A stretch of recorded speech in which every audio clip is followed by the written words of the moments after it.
Hey guys, what's up? Welcome to another episode with me, Shashank Gudappa. And in today's video, we are going to look at what did Parag Parikh do in the last month. What was their entire activity? Now, I do this activity every single month only to understand how are they basically positioning their fund because they actually timed the cash call perfectly in the past. But now I want to see are they still going to continue doing a good job?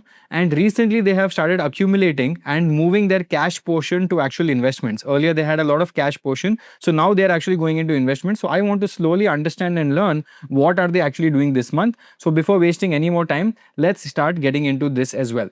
Now, if you look at Parag Parikh last month, their cash portion was 15.51. Right now, the cash portion is sitting at 14.5. That means they have deployed quite a good amount of cash portion here. And that is something that I would say is a very good idea. Again, because they're deploying cash, I'm very happy that they're actually doing that. But again, that's good because earlier they were not deploying any cash at all.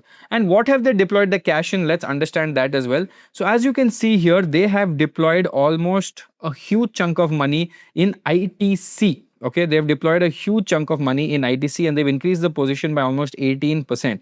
Now, if you actually come here and look at ITC, what is happening with ITC? Now, ITC obviously, as you guys know, is a low beta company, means it does not fall too much. But one beauty over here looks like ITC is sitting at 17.4 P ratio. Again, it has fallen down to a very big amount. As you can see here, ITC has gone down by 30%.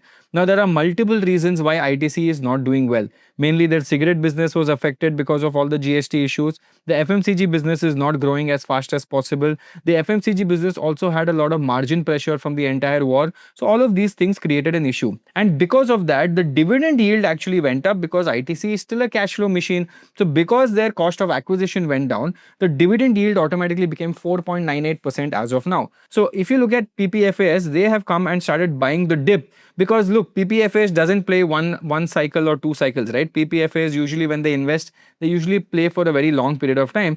And you can see here that it has come back to its 2020's low. 2020 it was sitting at 14p.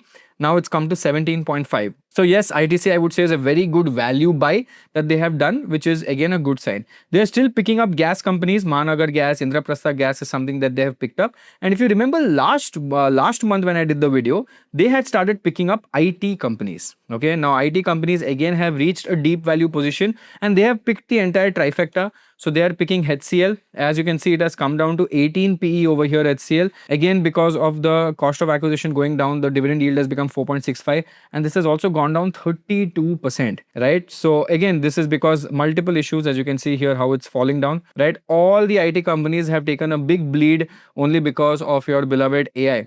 But if you see, the EPS has been rising, but the stock has been correcting. Basically, the premium of all these companies have gone out of the door. Same thing you will see with TCS. TCS is even lower at 15 P ratio, down 36%. Dividend yield is still 2.9%, but they have also fallen significantly. And that is why now you understand why your entire index is not moving. The index is not moving because HDFC Bank, TCS, all of them who are the major players of the index are on a steep downturn right now. And that is why your index is also not moving. But if you look at the small cap index, that is moving. Mid cap index, that is moving. But the large cap index, which is Nifty 50, is not moving that much, mainly because it is taking a drag. And in fact, if you look at TCS, TCS is currently almost at the 2008 levels. In fact, right now is a crazy level because if you see the blue lines in the back end, the blue lines are basically EPS. So the EPS has been growing, but the profit, the share has been falling down only because of negative sentiment. And I would honestly say at this point, and I've been saying this for the last 2 months,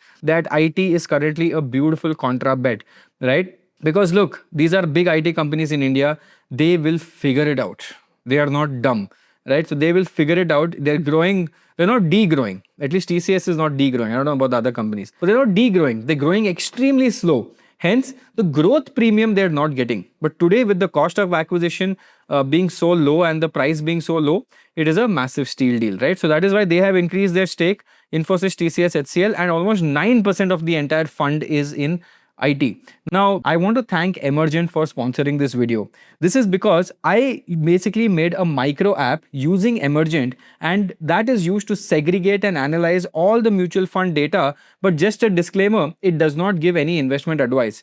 Now, what I can do is I can just take the PPFAS fact sheet PDF which comes out every single month, and you can upload it directly into this app. It will basically read the entire portfolio, extract every holding and the weightage of the holding, and then it will give you a clean structured view of this entire fund. Now, normally this would take around 30 to 45 minutes of manual work on a PDF if I had to do it. But now, because of the app, it can be done in seconds so that I can go and have a complete overview.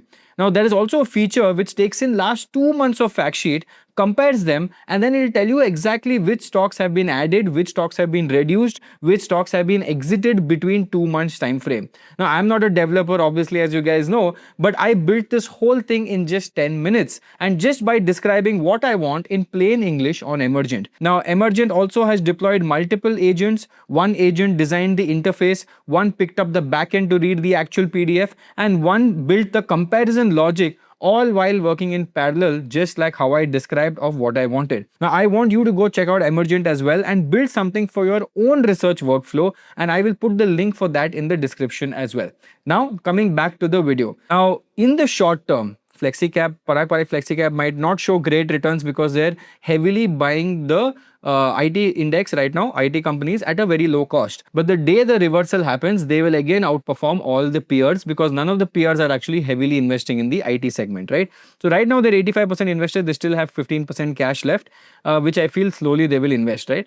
So what have they invested in? They have added 3% more of HDFC Bank. They've added 1% of Power Grid, 18% of ITC, small amount of coal. ICICI Bank they've added. Now again, coming to ICICI Bank, if you see the private banks, which is ICICI, Axis, Kotak, they are also in very deep value situation right now because they're big banks in India. They will do well. Fundamentally, nothing has gone wrong, but just PSU banks kind of stole the show. So I think these companies will continue to do well.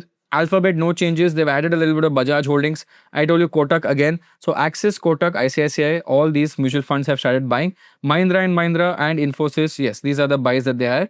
And they've reduced a little bit of Cipla because pharma is trending right now. And they've been buying CMS Infosystems a lot. Now, I can't go too deep into CMS Infosystems because there is a conflict of interest. My dad's company was sold to them. But CMS Infosystems also they've been adding, if you go and read about the cash management business, they are also sitting at very deep value. But they need a lot of triggers to do a turnaround, which will take some time. But it's an interesting company if you want to just read about it, right? So basically 14% is still in cash. ITC was the biggest buy. IT is now 10% almost of the portfolio. IEX, they also added small quantity, almost touching 10% of the quantity itself. And everything else is pretty basic. Now, if you ask me, if you look at the sector mix that they're currently in, banking financials is 25%. And this is not moving right now. Okay, power energy 13.8% moving mostly in the old school energy, not in the new energy, right? FANG is still something that's keeping this entire portfolio, as the uniqueness of this portfolio is the investments in Apple, Google and all of that. They are still doing well. IT, they're invested heavy. FMCG, they're invested heavy. So if you ask me, it's not a very wow portfolio today. But the way I see how they've built this portfolio, they have built it for the future because they know that the people who buy PPFAS mutual funds are usually long-term investors. So this is not a short-term portfolio. In fact, in short term, I won't even be surprised if they don't beat the index and they are losing on the 1 month, 3 months, 6 month, 1 year, whatever index. And you'll see a lot of people talking about, oh, they lost 1 year, in returns are not good. They have not even beat the benchmark. But you should understand the game that is being played. I mean, if you're a guy who wants 1 year return, then this is definitely not the fund. But if you're someone who's looking at more interesting things, playing a longer picture, longer wealth creation game, they are basically buying stocks at discount and waiting for a turnaround. It is as simple as that. When that turnaround happens, the upside will shoot up because they have actually bought it at very low cost of acquisitions and they prefer holding it for a very long period of time, including companies like TCS, Infosys and all of that, right? So very smart. Till then, the dividend income will basically float them, but very, very smart in my opinion. But yeah, this is what Parag Parikh has been buying. So very interesting. I'm very interested. I'm just looking at it. But yeah, I will keep track of it. And when June comes, I will make a separate video on that as well. But again, all of these videos are here only for you to learn. Please look at it from a learning potential as to what these big 1 lakh crore plus AUM mutual funds are doing so that our investor psychology increases. Why I look at this is not to find buy and sell stocks. That is not my job. My job is to look at, okay, this is how a fund manager is behaving. This is the thought process that they have. Because tomorrow, when I manage people's money, I need to know what type of game to be played. So they are playing the long game and they're very comfortable playing the long game. And that is basically what this is. But again, I hope you guys enjoyed the video. And guys, if you enjoyed this video, please click on the subscribe button so that I can increase this channel and make it bigger so that more people can actually watch my videos. So again, it's a big humble request. If you had any learning from this channel, it would be really meaningful if you click on the subscribe button. Again, I'm here as well. I'm not going anywhere. So if you have any doubts, any questions, you can ask me in the YouTube community as well. This is me, Shashank Goduppa, signing off. Take care. See you guys. Bye bye.